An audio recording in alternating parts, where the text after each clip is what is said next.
जय हिंद प्यारे साथियों। देवकुल एकेडमी पे मैं देव यादव आपका हार्दिक स्वागत करता हूं। आशा करता हूं आप सभी स्वस्थ मस्त और ज़बरदस्त होंगे और बेहतरीन तरीके से अपनी पढ़ाई में लगे होंगे। रोजाना की तरह आज हम जो हमारी पॉलिटी की रिवीजन सीरीज चल रही थी नायक बैच वाली, जो नवीन सर जी ने कराई थी, उसमें आज हम क्लास जो 26 है, आज हम क्लास नंबर 26 का रिवीजन करेंगे।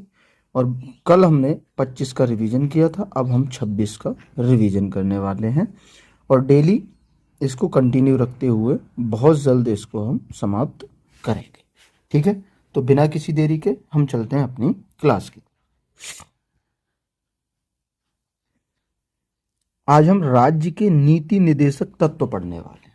तो जो राज्य के नीति निदेशक तत्व हैं वो भाग 4 में रखे गए हैं। एक चीज याद रखनी है, आपसे पूछे कि राज्य के नीति निदेशक तत्व को किस भाग में रखा गया है, तो आप जवाब देंगे इन्हें भाग 4 में रखा गया है। ये आपको याद रखना है। फिर आयरलैंड के संविधान से लिए गए हैं।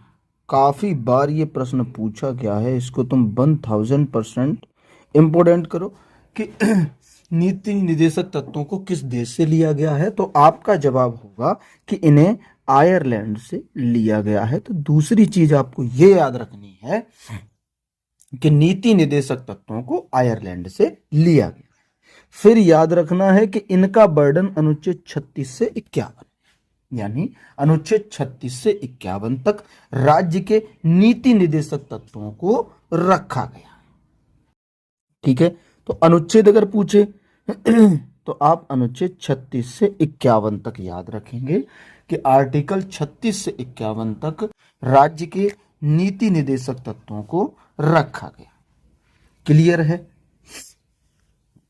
तो यहां 3 प्रश्न आपके क्लियर होते हैं। आपसे पूछे कि राज्य के नीति निदेशक तत्व किस भाग में है, तो ये संविधान के भाग 4 में है।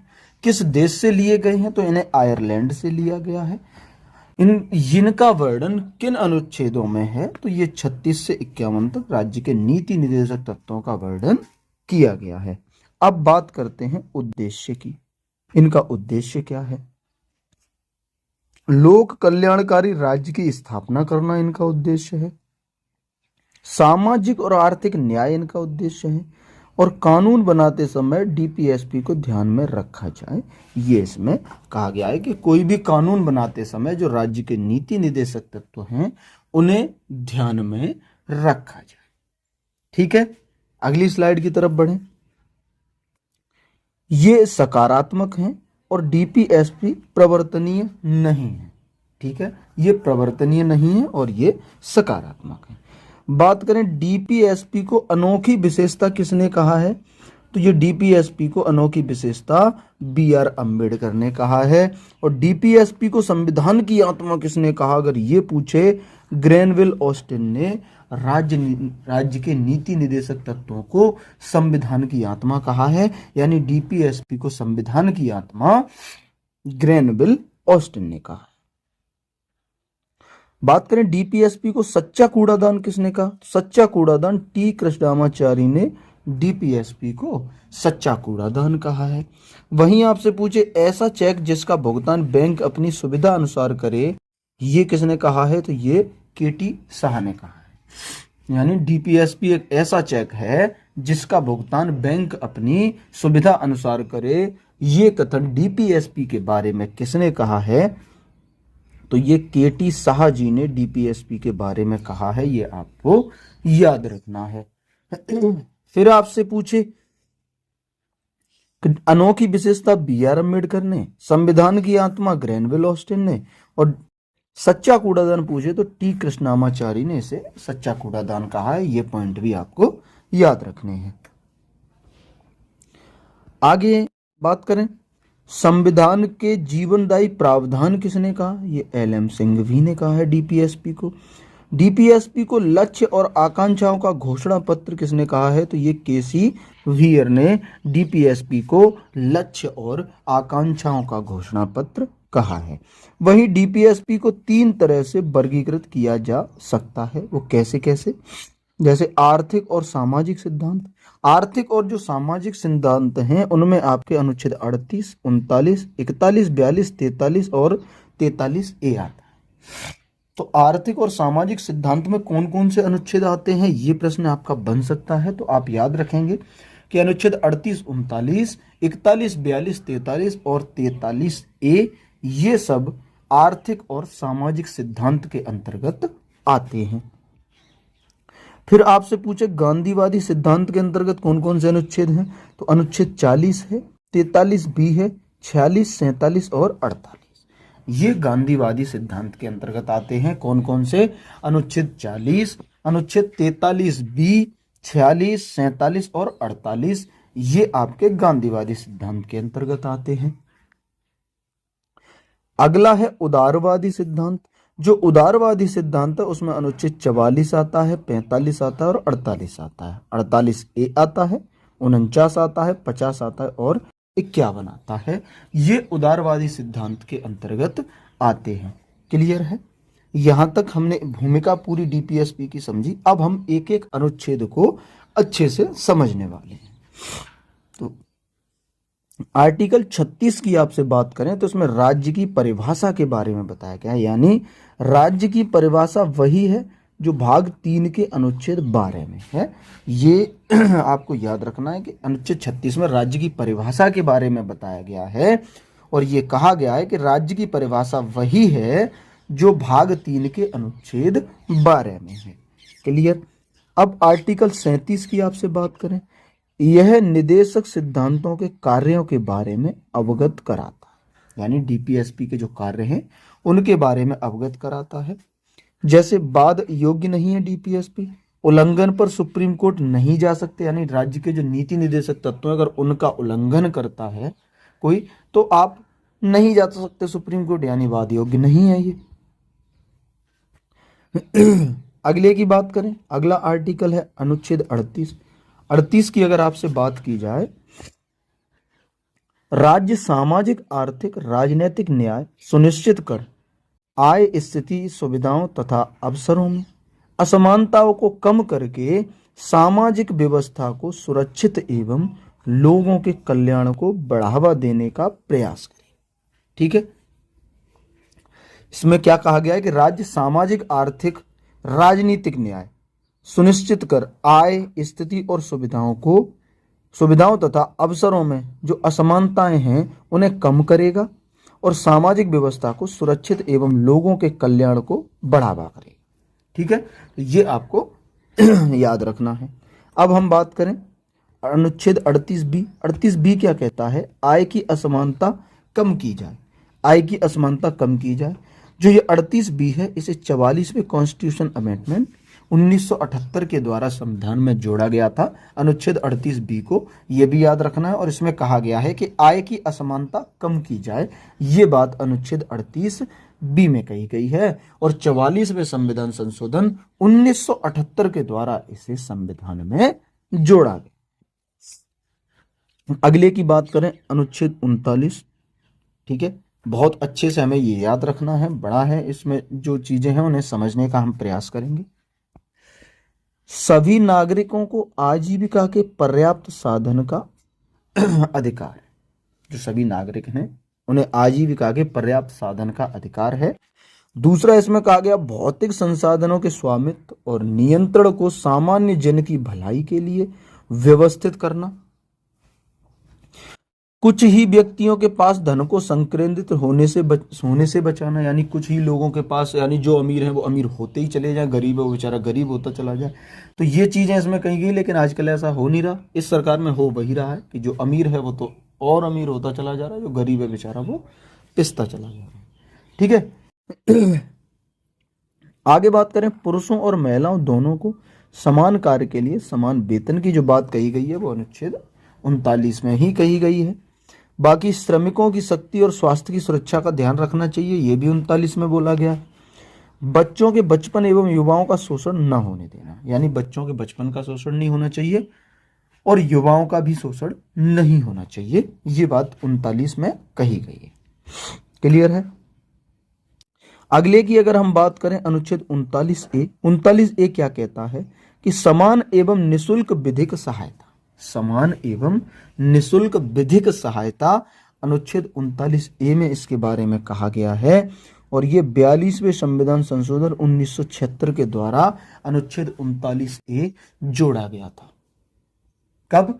42वां कॉन्स्टिट्यूशन अमेंडमेंट 1976 के द्वारा इसे जोड़ा गया था और इसमें कहा गया कि समान एवं निशुल्क विधिक सहायता होनी चाहिए, यानी कानूनी सहायता के लिए कोई आपको पैसा नहीं देना पड़ेगा, ये बात इसमें कही गई थी।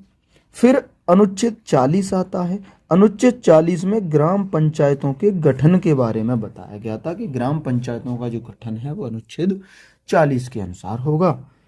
बात करें आपसे अनुच्छेद 41 की, तो इसमें बेरोजगारी, बुढ़ापा, बीमारी और विकलांगता के मामले में कार्य करने, शिक्षा पाने और सार्वजनिक सहायता पाने का अधिकार सुरक्षित करना।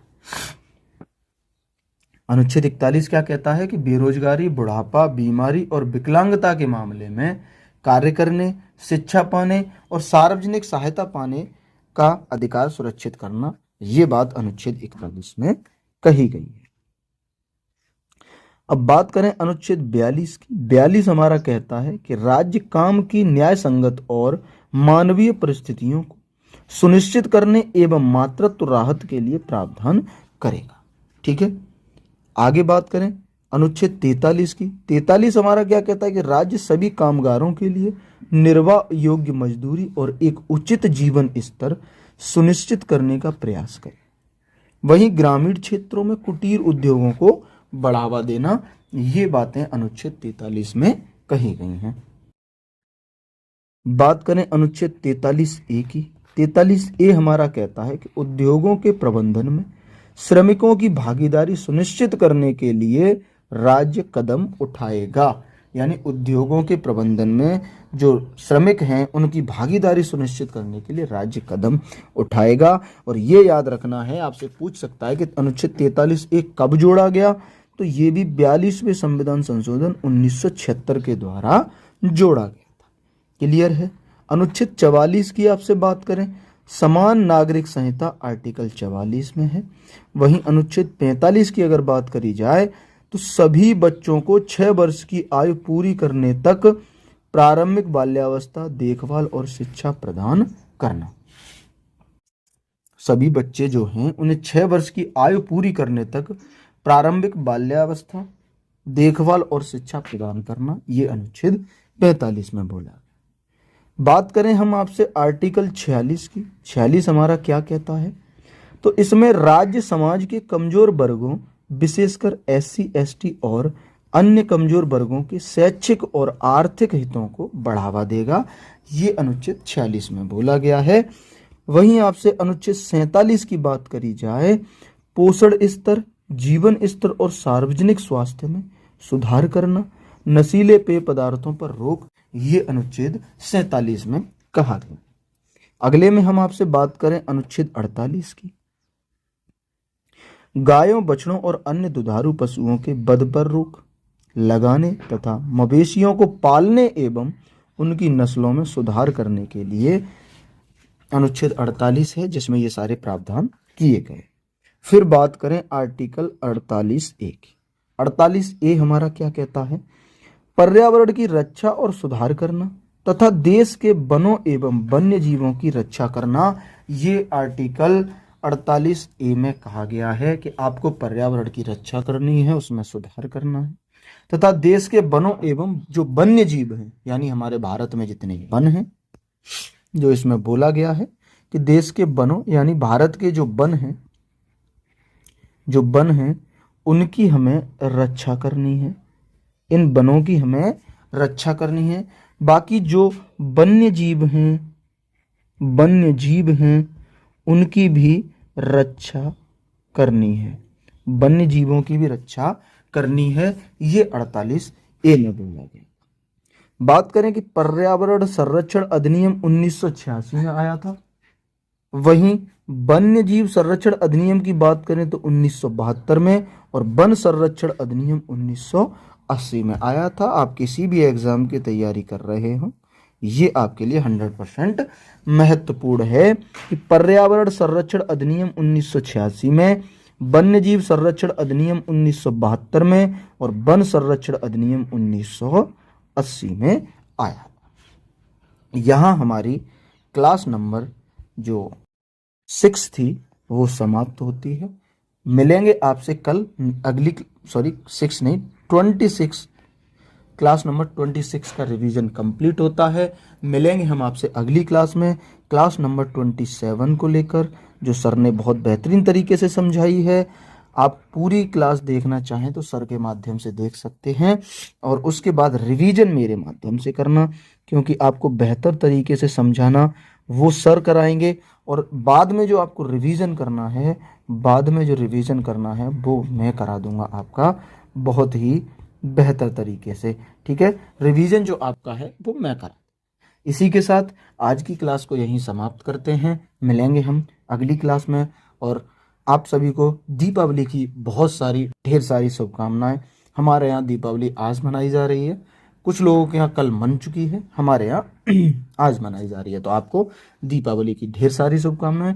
देवकुल एकेडमी की तरफ से मैं आप सभी से हाथ जोड़ के दीपावली की बधाइयाँ देता हूँ और आप सब स्वस्थ रहें, मस्त रहें, पटाखे खूब चलाएं, लेकिन खुद को ध्यान में रखते हुए, खुद को कोई नुकसान ना हो इस हिसाब से पटाखे चलाएं और पढ़ाई भी कंटिन्यू करते रहें। मिलेंगे आपसे एक नई क्लास में, तब तक के लिए नमस्ते, नमस्कार एंड जय हिंद, वंदे मातरम।